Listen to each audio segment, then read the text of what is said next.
उस आदमी को जैसे ही अनंत और मान्यता ने देखा, उन दोनों के अलग अलग रिएक्शन थे। अनंत का चेहरा उसे देखकर नफरत से भर गया और वही मान्यता काफी ज्यादा घबरा गई थी। उसने अपने कदम वहीं रोक लिए। उसे रुकते हुए देखकर अनंत ने उसे देखा और कहा, क्या हुआ? मान्यता बोली, आप वहां से गाड़ी निकाल लो, मैं यहीं से बैठ जाऊंगी। अनंत बोला, ठीक है।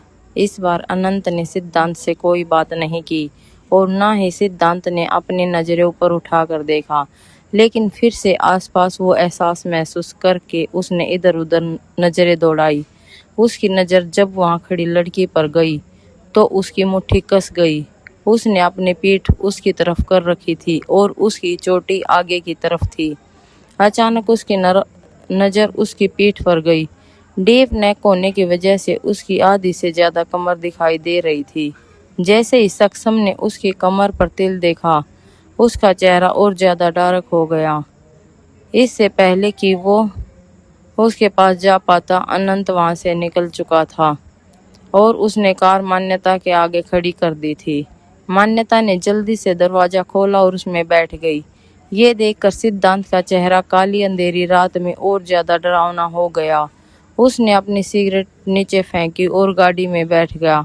वहीं चौहान मैंसन के आगे अनंत ने गाड़ी रोकी और मान्यता उसमें से निकली। अनंत ने हंसते हुए कहा, बाय माही। ये कहकर उसे कुछ याद आया। मान्यता भी उसे बाय कर रही थी, लेकिन तभी अनंत ने उसे रोक दिया। मुझे अपना नंबर दे दो। अगर मुझे कभी तुमसे कांटेक्ट करना हो तो तुम्हारा नंबर होना जरूरी है ना? मान्यता को यह बात थोड़ी अजीब लगी, लेकिन वो उसके पापा के सबसे अच्छे दोस्त का बेटा था, तो उसने ज्यादा कुछ नहीं सोचा और अपना नंबर उसे दे दिया। उसके बाद वो तुरंत चौहान मैंसन में आ गई। वो कमरे में आ रही थी जब उसके दिमाग में कुछ पंक्तियां गूंजने लगी।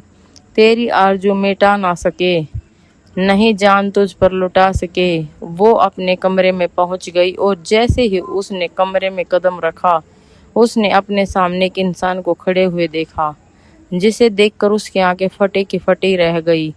उसकी पीठ की तरफ थी और उसका चेहरा उसे नहीं दिखाई दे रहा था, लेकिन उसके हवा में उड़ते हुए सिगरेट के धुएं को वो आसानी से देख सकती थी। उस शख्सियत को देखकर वो पहचान गई थी। उसने हैरानी और डर से कहा, सिद्धांत। सिद्धांत ने जैसे ही उसकी आवाज़ सुनी, उसने सिगरेट खिड़की से बाहर फेंक दी और पीछे मुड़ गया।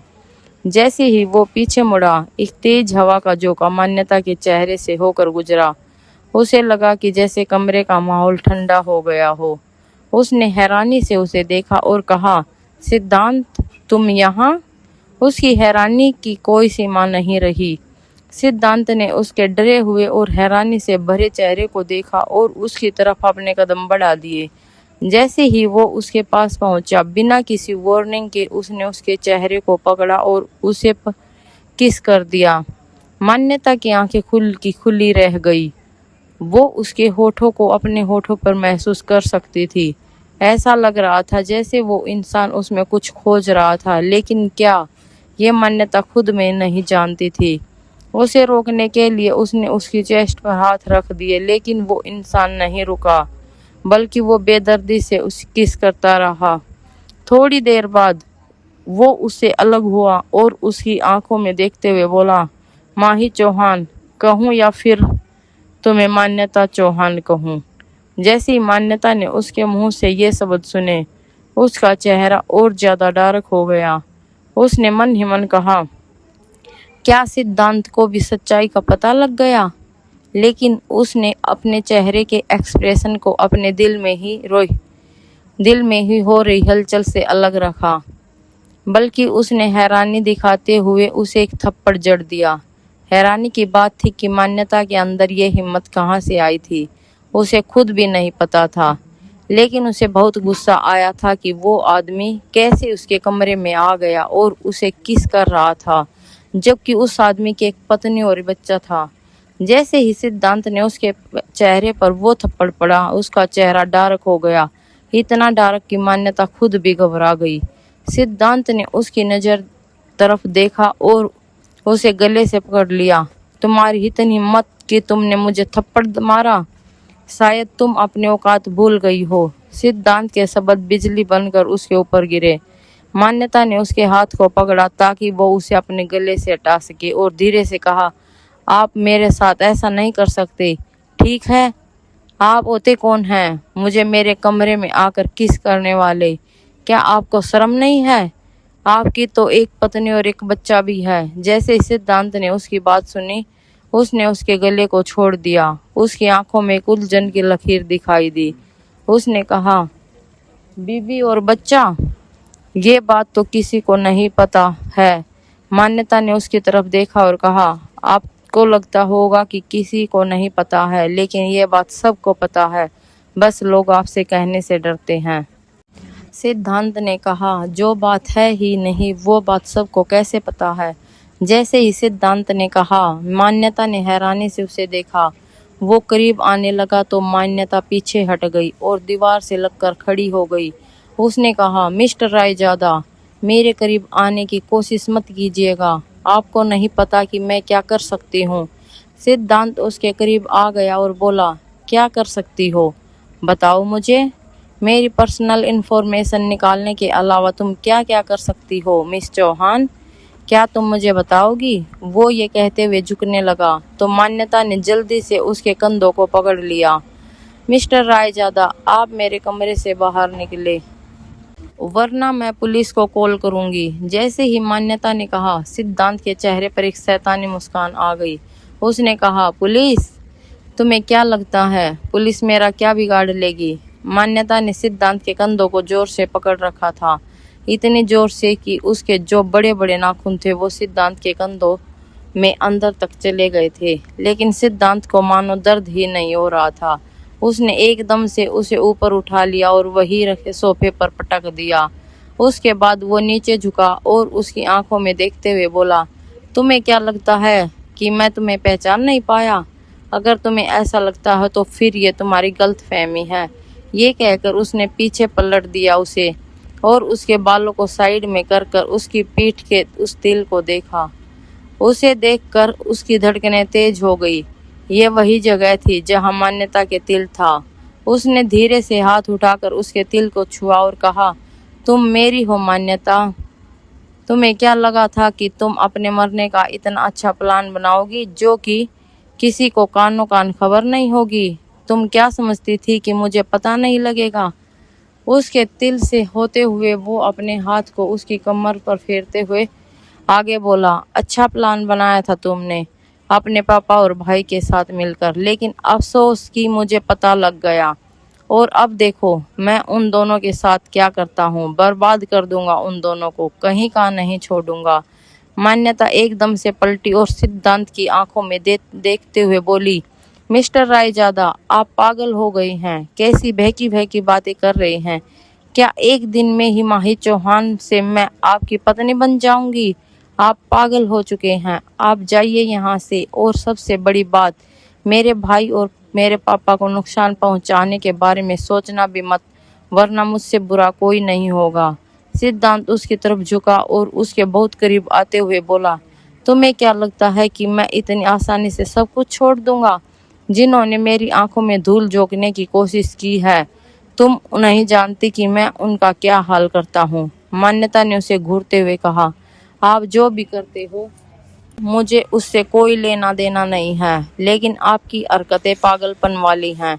सिद्धांत के चेहरे पर एक मुस्कान आ गई, जैसे वो राक्षसों का देवता हो। मान्यता जानती थी कि उसने अपने दिल की धड़कनों को कैसे काबू में रखा हुआ था।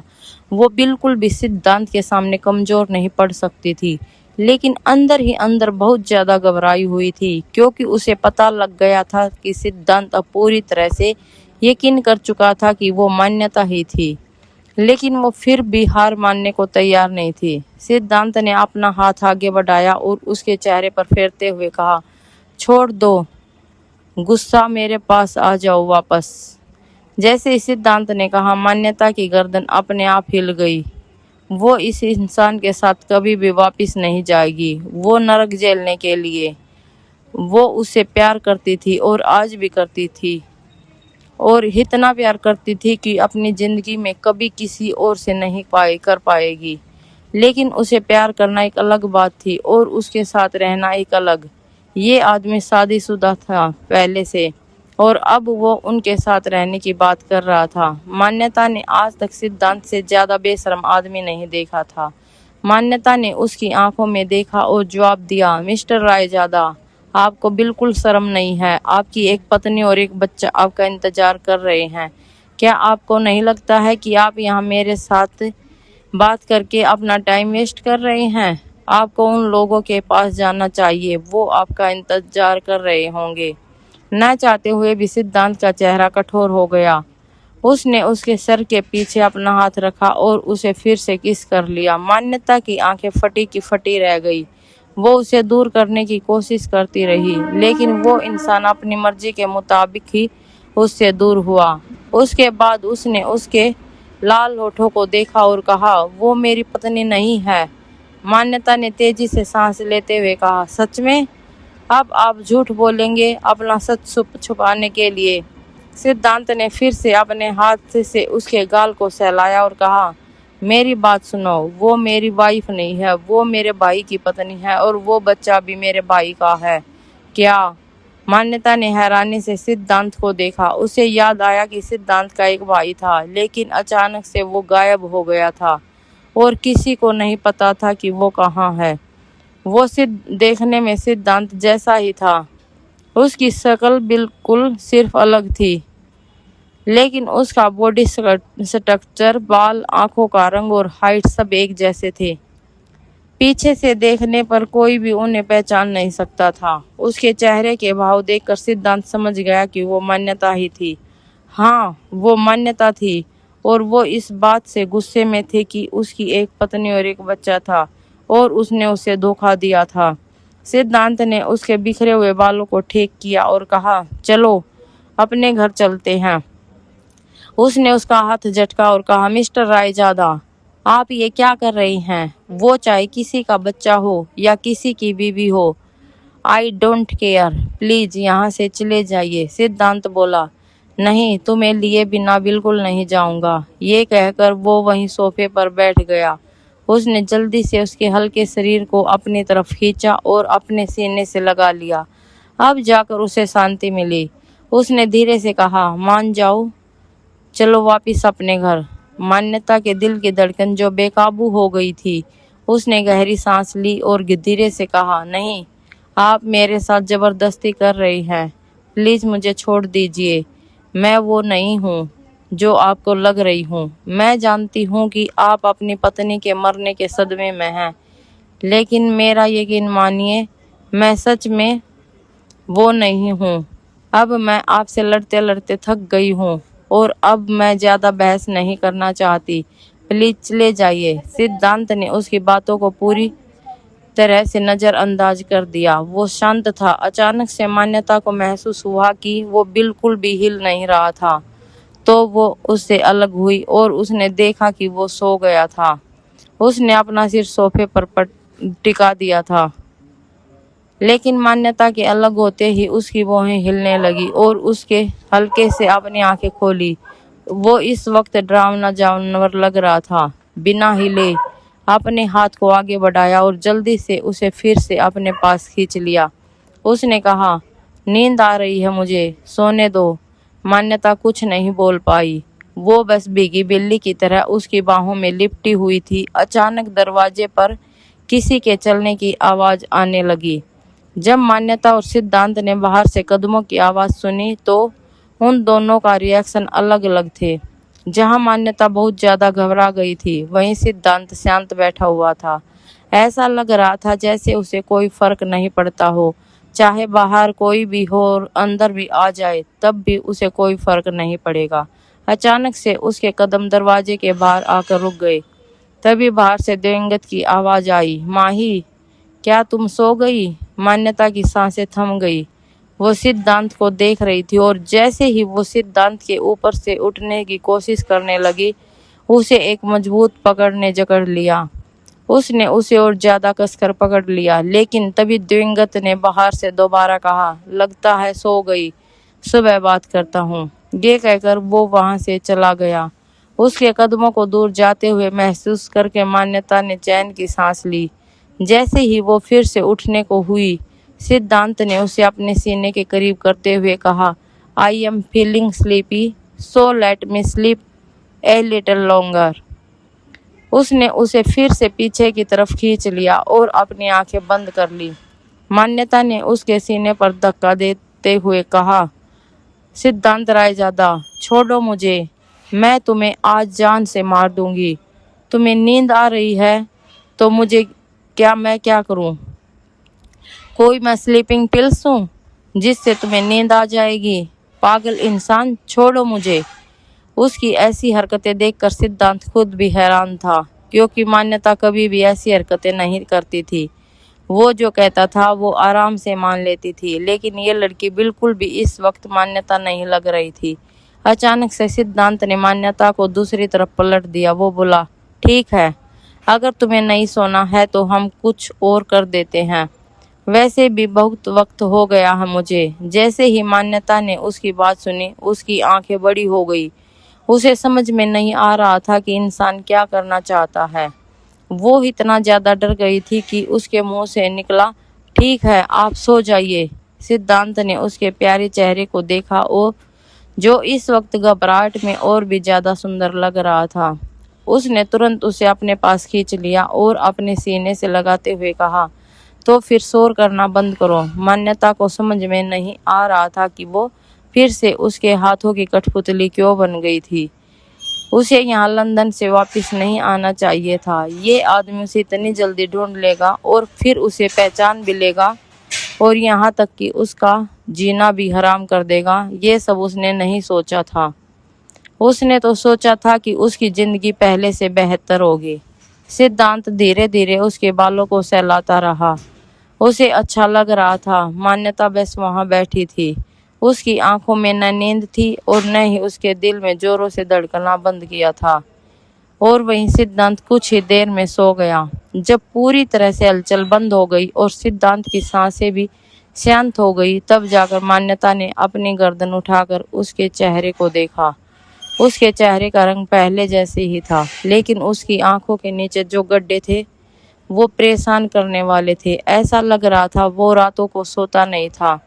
ये पहले तो नहीं थे। मान्यता ने मन ही मन सोचा, शायद कुछ महीनों से ये कुछ ज्यादा काम कर रहा है, इसलिए ऐसा हो गया है। लेकिन ये क्या कितना डरावना लग रहा है। पास से देखने पर यह कुछ ज्यादा ही डरावना लग रहा था। मान्यता को वो काफी देर तक उसके बारे में सोचती रही और फिर उससे उस रात की याद आई जब वो पार्क में थे और एक औरत ने सिद्धांत के बाजू पर हाथ रखा था। अगर सिद्धांत ये कह रहा है कि वो उसकी पत्नी नहीं है, उसके भाई की पत्नी है, तो उसने उस वक्त उसके बाजू पर हाथ क्यों रखा था? ये सोचकर उसकी मुट्ठी कस गई। उसका मन कर रहा था कि सिद्धांत के मुंह पर एक मुक्का मारकर उसे जगा दे, लेकिन वो डरती थी, इसलिए शांत रही और सिद्धांत को देखती रही। उसे समझ में नहीं आ रहा था कि अब क्या होगा, वो यहाँ से कैसे निकलेगा। वही वो ये सब सोचकर परेशान हो रही थी कि सिद्धांत आराम से सो रहा था।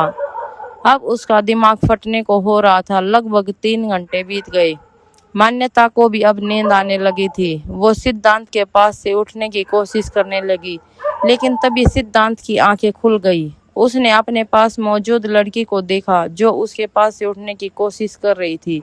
उसके बाद वो उसके आगे को झुका और उसने उसके होठों पर किस कर लिया। किस करने के बाद उसने उसे जल्दी ही छोड़ दिया और फिर उठ गया। अपने ब्लेजर को ठीक करते हुए उसने उसके चेहरे को देखा और कहा, चलो घर चलते हैं। जैसे ही मान्यता ने उसकी बात सुनी, वो सिकुड़ गई। उसने कहा, मैं आपके घर क्यों जाऊं? मैं अपने घर खुश हूं। सिद्धांत ने उसके सिर पर हल्का सा हाथ फेरा और कहा, ज्यादा स्मार्ट समझती हो खुद को? चिंता मत करो, जल्दी ही सबूत के साथ तुम्हें अपने साथ लेकर जाऊंगा। उस वक्त तुम मना नहीं कर पाओगी। मान्यता, सिद्धांत रायजादा, तुम अभी भी लीगली मेरी वाइफ हो, इसलिए बेहतर होगा जितनी जल्दी इस चीज को एक्सेप्ट कर लो उतना ही अच्छा होगा। ये कहकर वो दरवाजा खोलकर चला गया। मान्यता की सांसें थम गई थी। वो आज क्या करेगी अगर किसी ने उसे देख लिया? लेकिन सबसे ज्यादा परेशान करने वाली बात तो थी जो वो अभी कहकर गया था। उसने बाहर जाने की हिम्मत नहीं की। वो वहीं सिकुड़ कर बैठ गई। ये उसके साथ क्या हो रहा था, उसे खुद भी समझ में नहीं आ रहा था। आगे क्या सिद्धांत को मान्यता के घर वाले देखेंगे और आखिर मान्यता अब क्या करेगी सिद्धांत को दूर रखने के लिए।